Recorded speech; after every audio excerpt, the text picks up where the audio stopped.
What is up, Packer fans? Happy Packers game day. Welcome into another episode of the Pack a Day podcast. I'm your host, Andy Herman. You can follow me on Twitter at Andy Herman NFL.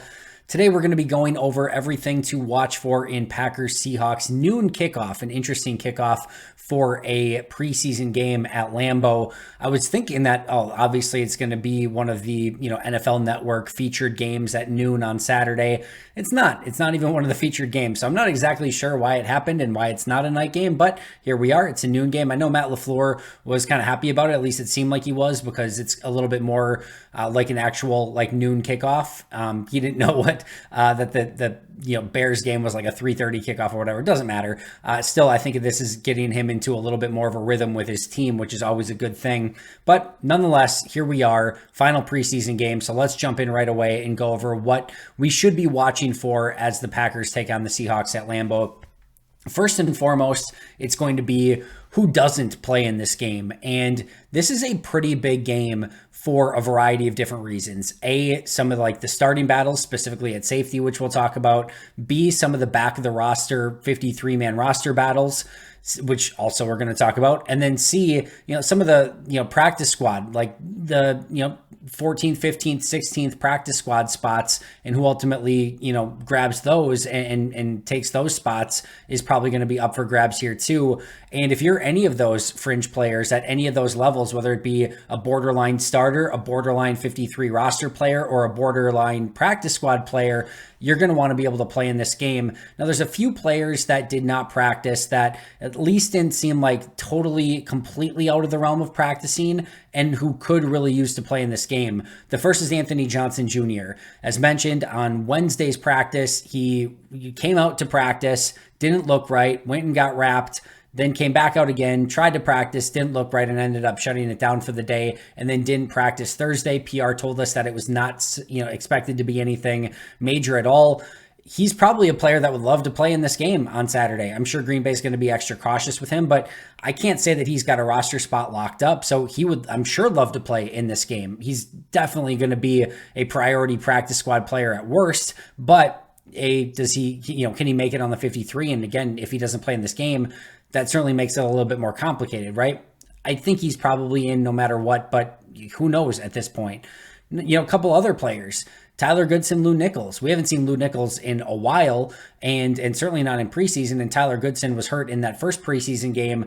These are two running backs that are wanting to do everything in their power to be able to go out and show that they're ready to play. Both of them were practicing off to the side. I've talked about this in the past. Usually Hudson Center means you're still a ways away. If you're out on the practice field and sort of warming up with a trainer, usually that means you're closer. The two players that were warming up with a trainer, Tyler Goodson, Lou Nichols, if both of them could get cleared for Saturday, heck, even 5 to 10 snaps in the game could go a long way if they could show themselves even just a little bit more. So who doesn't play in this game is going to be very interesting, not in the normal context of which starters are going to be out for the game, but who, which one of these borderline roster players or borderline starters or borderline practice squad players are not going to be able to play in this game? Is there any surprise inactives? Who knows? But I think that's going to be a bigger piece of the story. As far as the top of the lineup, I would still expect David Bakhtiari not to play. I know Matt LaFleur said it's all hands on deck for this game. That does not include Bakhtiari. At least I would not think so. I would expect Aaron Jones maybe to get his classic one carry on the first play and then probably be done again. And then we'll see if with guys like Jair Alexander if he plays or not. But overall, that's going to be the first thing that I'm looking for. Number two is, no matter what happens, this is Jordan Love's final warm-up prior to Packers-Bears regular season and truly the start of his reign as the Packers quarterback. How long that reign goes and, what that becomes is a whole nother story. But this is the last tune-up before that first game in Chicago, and you would love to see Jordan go off on a high note. He's had a really nice training camp overall. Certainly some accuracy issues from time to time. He's taken great care of the football more often than not. I think he's really tested the limits of what he's capable of. His mechanics look great. His cadence is amazing. His command of the offense is fantastic. He's consistently known where to go with the football, when to go there, and then more specifically, when to buy time, how to keep his eyes downfield, when to scramble. Just like he's had answers to everything that's been asked of him. This is the final tune-up, like I said. If he goes out and he stinks it up, it doesn't necessarily mean he's going to stink it up at any point this season or against Chicago. If he goes out and dominates, it certainly does not mean that he's going to go out and dominate this season or dominate against Chicago. So we certainly still need to take it with a grain of salt, but you would like to see him continue the progress that he's made already in training camp and in preseason and cap it off with a finale. And that would be, certainly setting him and the Packers offense up in the right direction as they get ready to take on Chicago in Chicago on week 1. So we're still very much, let's say, overanalyzing Jordan Love film and play at this point. So anything that he puts on tape is still, I think, fresh and new and exciting. So we're still seeing if he, how he responds to everything. Everything is still very new for us watching Jordan Love. So there's still going to be an excitement to watch him, whether he's out there 1 series, 2 series, 3 series. We'll sort of have to wait and see. Matt LaFleur said it's going to all be based off of feel once again, but we're going to keep a very, very close eye on Jordan and what he's capable of and what he ultimately does in this game. Number 3, and this is clearly and by far and away the most important thing. Well, maybe number 10 is most important, which we'll go over at the end. But number 3 is the second most important, and that's the roster battles in this game, right? Usually I get into, and as I have gotten into in the last 2 preseason games, some of the fun matchups that we could watch, like some of the rookies for the Bengals against some of the rookies for the Packers and some things like that. And some of those actually came to fruition and were pretty darn fun to watch. I mentioned Booty for the Patriots against Carrington Valentine. That one came to fruition. Booty got the better of that battle. That is no longer here nor there, but I'm not going over those today. The reason being is, A, they don't generally really matter all that much anyway, but B, this is really about the Packers and their individual roster battles more than it is a Packer versus a Seahawk, right? This is going to be, Grant Dubose versus Malik Heath versus Samori Toure, and who can make a name for themselves in this game. And that's the first one on my list is these wide receivers. I still think they keep 7, and I think Dubose, Malik Heath, and Samori Toure are all on the roster, but that's not a guarantee. And they could go in a few different directions. And I think, if one of these guys wants to get a leg up on the other two, going out and dominating against Seattle would be a great way to do that. I think Malik Heath has been really, really good this preseason and brings something different to the table as a physical possession wide receiver who can go out and run block. I think he has a really great chance of making this team, but you want to see that continued in this game and him going out and showing exactly what he can do on a consistent basis. Samori Toure asked me 2 weeks ago, I would have said he is a lock. He's not going anywhere. These last 2 weeks have been pretty nondescript for Samori Toure. I want to see him take a step. I want to see him win downfield. Early in camp and in OTAs and mini camps, he was winning at all 3 levels, short, intermediate, deep, and we just haven't seen that out of Toure lately. In fact, we've seen a lot of highlight level plays from almost every other wide receiver except for Samori Toure. So I want to see him take a step, and then Grant Dubose. Dubose is a player, didn't get OTAs, mini camps, first part of training camp, first preseason game, but over the last couple weeks, he came back, and he came back strong, and I've been really impressed with what he's put on tape, not only as a receiver, but as a blocker. Same thing in training camp. I'm excited to see what he can do in the 3rd preseason game as well. But Grant Dubose, Malik Heath, Samori Toure, the first roster battle that I'm looking at. The second one isn't necessarily a player versus a player, but I really want to watch Caleb Jones in this game. This is a player who didn't get to play in the 2nd preseason game, who was on the 53-man roster a season ago, who, if he gets latched on you, the rep is over. You're not beating him. It's done. If he gets you in a phone booth, you're not going to get him beat. It doesn't matter who you are. It just doesn't. He's that good at the point of attack. Now, some of the footwork, the technique work, and certainly speed off the edge can bother him as well. If he can't get his hands on you, it's obviously advantage defensive lineman or edge rusher. But I've been super impressed with what he's been able to accomplish over the last couple seasons and sort of making a name for himself as an undrafted free agent. I think there's still a lot of untapped potential there, but we talked yesterday in the potential, shocking roster cuts. Could Yosh Nijman be gone? I still expect Yosh on the roster, and if that's the case, Bakhtiari, Zach Tom, Yosh Nijman, Rasheed Walker. You got 4 tackles on that list. And if they don't want to keep a 5th, they'd rather maybe keep an interior player, then maybe Caleb Jones is the odd man out. If he wants to stay on that roster, he needs to have a really nice day against Seattle.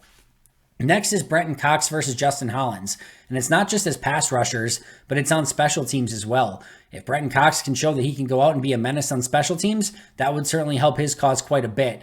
But at the end of the day, this probably comes down to Justin Hollins and what he can bring you this year versus the upside of Brenton Cox long term.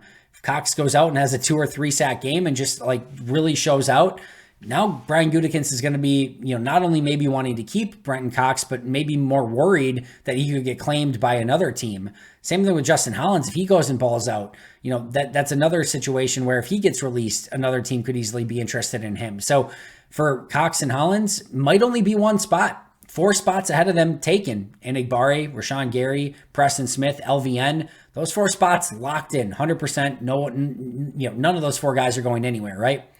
That 5th spot could be between the 2. They could keep 6, and I think that's a real possibility as well.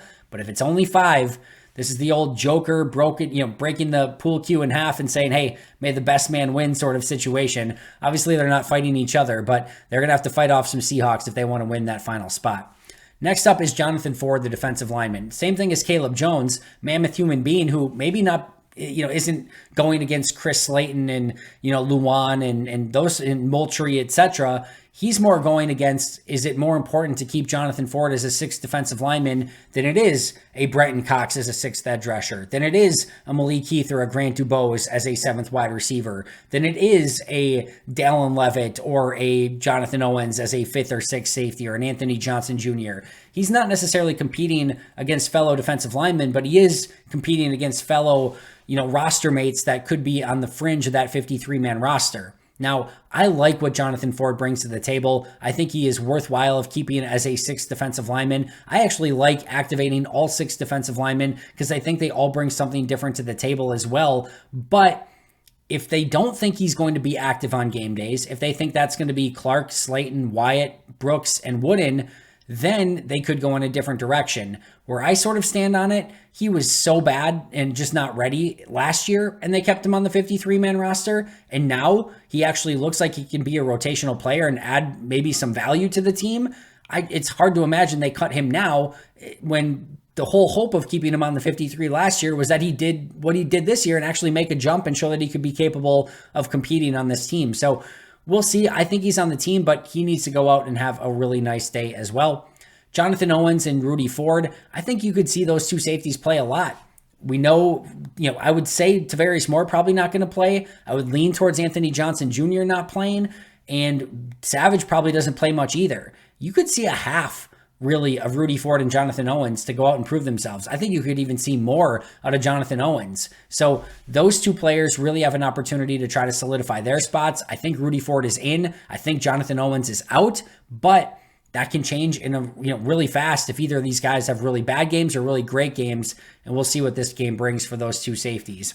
At corner, Corey Ballantyne, Keandre Thomas, Shamar Jean-Charles, Enos Gaines, all 4 of them. I have no idea who's the next guy up at that 5th corner spot, assuming Valentine, Keyshawn Nixon, Jair Alexander, and obviously Rasul Douglas. And assuming Eric Stokes isn't ready yet, that 5th corner could be totally up for grabs. If you told me that any of these guys made it as the 5th, I would believe you. If you told me that they all got cut and they kept 4, I would believe you. So this is a spot that's really up for grabs. Special teams going to play a huge factor here. But if any of them can go out and play really good corner in this game, it's going to certainly help them as well. Inside linebacker, Tariq Carpenter versus Eric Wilson. I actually think Eric Wilson is the better linebacker. They're both really great at special teams. If you can only keep one, maybe Wilson has the advantage because he can play linebacker right now. But Wilson, older, 1-year contract, veteran. Tariq Carpenter, still young, former 7th-round pick, really great on special teams too. They could go either direction here, but this is another great battle for those 2. And then the special teams, the kicker, Anders Carlson, what does he do in this game? And is there, if he completely shanks 3 or 4 kicks, is he finally really legitimately on the roster bubble, Or does he just make the team no matter what? But either way, you'd like to see him kick well. Punter, Daniel Whelan, Pat O'Donnell, this is going down to the wire, the long snapper battle. And then, of course, anyone that shines out in coverage for, the Corey Ballentines, the Keandre Thomases, the Rudy Fords, the Owens, the Hollinses, the Bretton Coxes, any of those guys that show out well on special teams, certainly it helps their opportunity to make the 53-man roster as well. So those are the roster battles that I'm watching. The number 4 thing that I'm watching is Sean Rhyan. Sean Rhyan has put together 2 pretty nice weeks in preseason. His first week had a couple plays that were really ugly, but was pretty darn good the rest of the game outside of those 2 plays. Last week, I thought he was even better and really showed that he is a capable run blocker. He's just continuing to increase the level that he's playing at, going from complete disaster a year ago to in OTAs and minicamp still wasn't putting it together, to a couple hiccups in week 1 to really a really nice solid game in week 2 of preseason. Can he take that one step further? Interior offensive line, the depth is not great. Jake Hansen cut this week. Royce Newman, I think everyone at this point, and I'm never cheering for someone to get released. I hope he just starts playing great, but I don't know what to do with Royce at this point. He's at a really, really bad training camp in preseason, and he just doesn't look ready to play at any position at this point. So if that's the case, you're really starting to search for some interior offensive linemen who could potentially help you out in a pinch. Sean Rhyan is closest to that. I would love to see him take another jump and really start trending in the right direction, where if you did need Sean Rhyan to play, you're not in panic mode and being like, oh man, you are completely screwed at left guard or right guard, wherever he plays. He's shown some real signs. Can he continue that this upcoming week? Number 5, Jadakiss Bonds and Keyshawn Banks had really nice weeks and have really started to stack success. They're practice squad candidates. I don't think either of them are in the real legitimate 53-man roster conversation, but if they can continue their play, I think they're very much in both of them in play for practice squad spots, and potentially could even further their opportunity where if you need to call a guy up at receiver or edge rusher, they're more at the top of the list. But I've really liked what I've seen out of these 2 players. 2 players that I didn't necessarily have high expectations for at any point, but they've had really nice training camps, especially Bonds as of late with some of the big plays that he's been making. Keyshawn Banks beating Elton Jenkins and, clean in team activities the other day. So these 2 players on the up and up, and I want to see what they can do in this game. Number 6 is a bounce back from Carrington Valentine. Best player in week 1 of preseason, worst player in week 2 of preseason. So the ups and downs of a 7th round rookie, right? I wasn't overly concerned with week 2. I think there's a lot of stuff to learn from, and I think he's going to bounce back. I thought he had a really nice week of practice this week. Now, how does he bounce back in the game? I think he's going to have a really good game against Seattle. Expect him to ball out. Wouldn't be shocking if he had another interception, but I want to see him bounce back from what was a really poor performance in week 2 of preseason. Number 7 is the continued high-end play of some of these younger players. Rasheed Walker, Carl Brooks, Colby Wooden, Malik Heath. They've all, and really Grant Dubose in limited time as well. I want to see those guys continue to progress, not take the step back. Show that you're, really starting to put things together as training camp and preseason comes to a close. All 5 of those guys really, really talented, and now I want to see them finish up preseason with a really strong performance and show that they're ready to compete and really play whatever role is given to them this regular season, and certainly going against Chicago in week 1. Number 8 is, can Lucas Van Ness take another step? Slower start to camp. Week 1 was tougher. I thought he had a nice game 2 against the Patriots. Nice week of practice this week. Now, can he continue that progression? Early in camp, you could tell he was thinking out there, trying to put together some sort of pass rush plan. This past week, he's been doing a little bit more of just converting speed to power, doing more bull rushes, attacking half of the offensive tackles, etc. Really being stout against the run. I want to see that continue. He's so talented, and he's way too good to not be, ultra talented and ultra, dominant's the wrong word, but a player who's going to be a contributor, even as a rookie in this league. Again, he just has far too much talent. So can he take a step and show that he's ready to be a legitimate contributor early in this season? And again, against week 1 against the Bears as well. Number 9 is, who can be the Rasheed Walker / Desmond Howard of this year? Desmond Howard, of course, the legend goes, and it's kind of been debunked a little bit, but he had that return in the last preseason game that really caught everyone's eye and ultimately helped him make the 53-man roster. Of course, the rest was history. He would become the Super Bowl MVP. being a dynamic returner all throughout that regular season and postseason and Super Bowl, of course. And then last year, Rasheed Walker didn't get to play or really practice much at all up until the final week in the final preseason game. Goes out, has a phenomenal final preseason game, makes the 53-man roster, and now might just be the swing tackle for Green Bay this upcoming season, who can go out and have a phenomenal week 3 of preseason to the point where Green Bay's just like, man, we can't cut this guy. That's what I'm going to be watching for as well. And then last but not least, I teased it earlier, number 10, the most important aspect of this game, injuries. Can Green Bay get out relatively healthy and unscathed and no major injuries coming out of Packers Seahawks? That is the most important thing in preseason, is staying healthy. Of course, you'd like to see growth from your young players and consistency. And sure, winning the game is nice too, but that stuff pales in comparison. Get out of that game healthy and start getting ready for Chicago. Final prediction, I got a bold one for you. Packers 20, Seahawks 20. Tied, no overtime, just a tie game at the end of regulation, 2020 Packers Seahawks. That's going to do it for me today. Enjoy the game, everyone. I'll be right back here tomorrow to break everything down. But until next time, and as always, go Pack Go.